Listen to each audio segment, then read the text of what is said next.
Science is pretty amazing. It's figured out all sorts of things about this universe.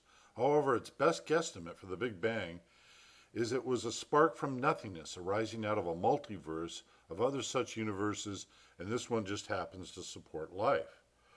One way to look at the energy in the universe is it either magically popped into existence as suggested, or we live in a universe with an energy exchange that cycles over and over again.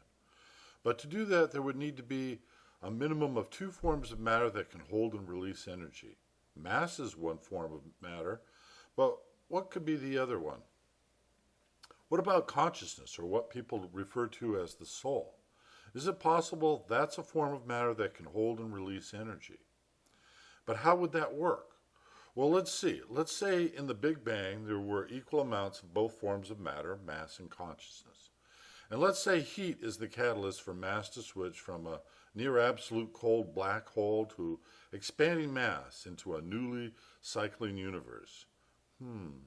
Well, then the consciousness would need to transfer that energy in the form of thermal energy, and its energy level would drop proportionally as the mass energy increased.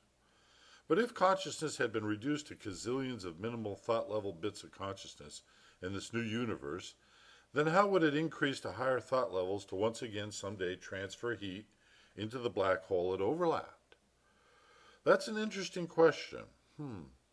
What if in a primordial pool of water on an otherwise barren planet, some of this minimal thought level consciousness began fusing with earliest arising microbes?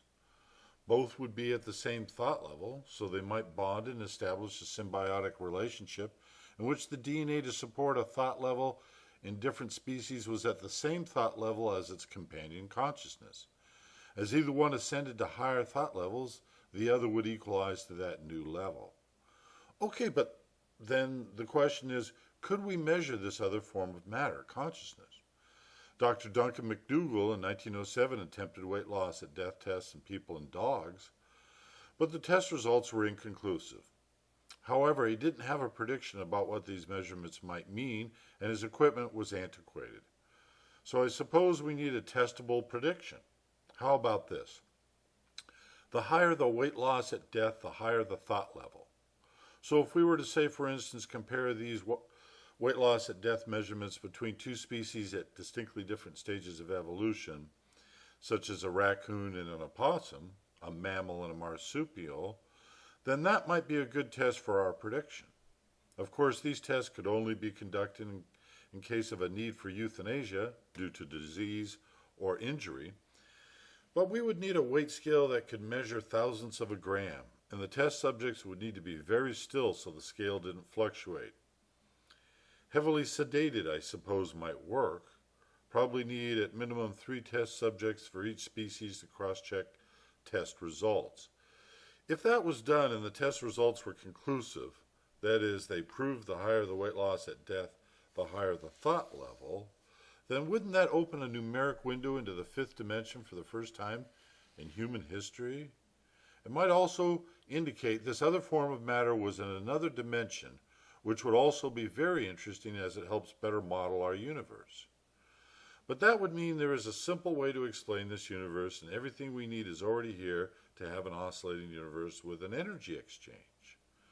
I suppose science, though, wouldn't be very interested in conducting these tests because they've already spiked the ball in the end zone celebrating an accidental universe. If this testing led to a different kind of universe, it might be considered a threat to that solidified position.